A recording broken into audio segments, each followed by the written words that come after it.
Survivors, unfortunately, all the survivors on board were determined to have been perished. Eyewitnesses said they saw the chopper flying low and heard the engine sputtering before the crash. I heard some noise of a helicopter was struggling. I mean, you can tell because the engine was not really running fast. I heard a helicopter just flying just way too low, and I heard like a loud thud noise.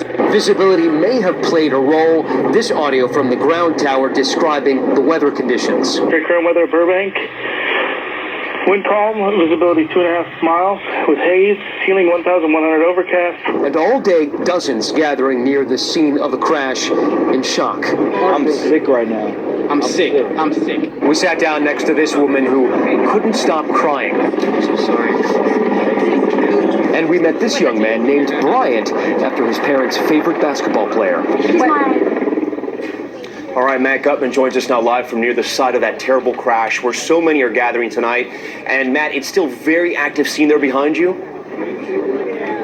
Absolutely. The FAA is already here. The NTSB is on its way. You still might be able to see the debris field and the smoke smoldering behind me on that hillside. Now, there are personnel from LA Fire, the police scattered across this hillside to ensure that nobody gets to the scene and tampers with this scene so that it can be better investigated, so they can figure out what happened to this helicopter.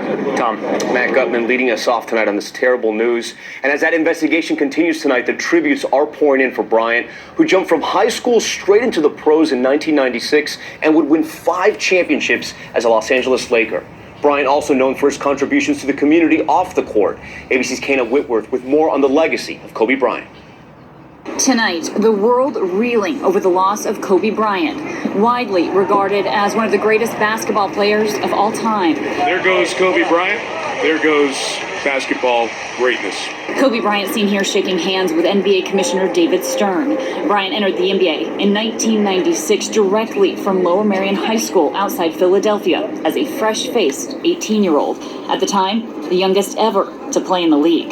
Kobe spent his entire 20-year career with the Lakers. Early on, a dynamic duo with Shaquille O'Neal, bringing a dynasty back to Los Angeles, winning 3 titles in a row.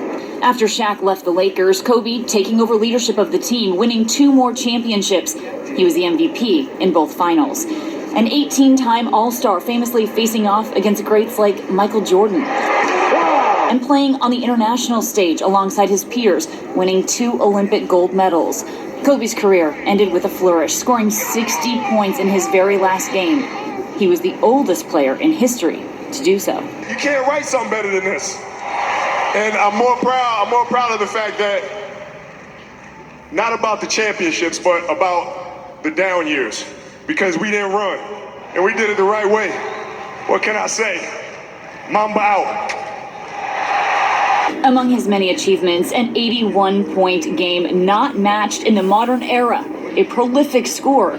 He retired with the 3rd most points in league history, surpassed last night by his rival turned friend, LeBron James.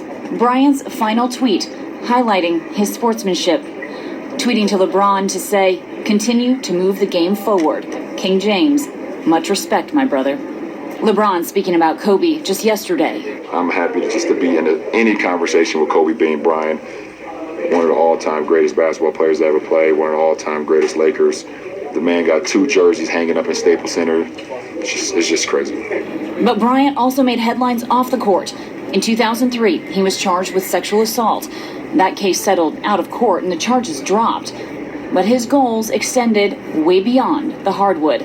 Bryant winning an Oscar in 2018 for his short film, Dear Basketball. Players across the country today learning of the tragic news as it broke mid-game.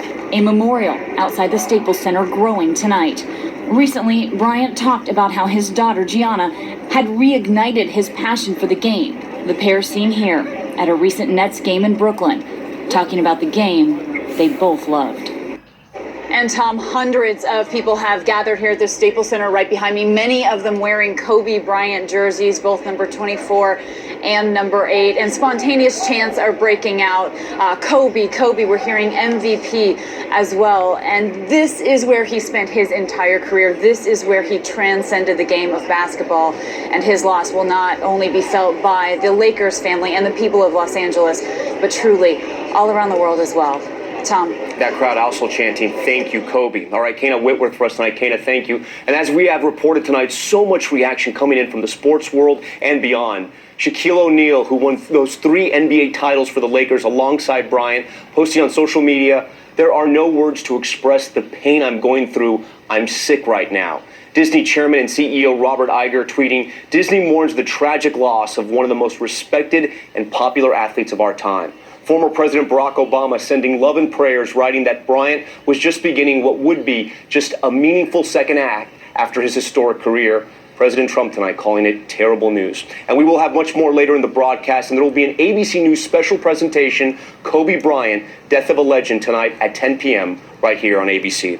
And we do move on now to another major story developing tonight as health officials confirm at least 3 new cases of the deadly coronavirus in the U.S. Travelers on alert at American airports as the CDC reports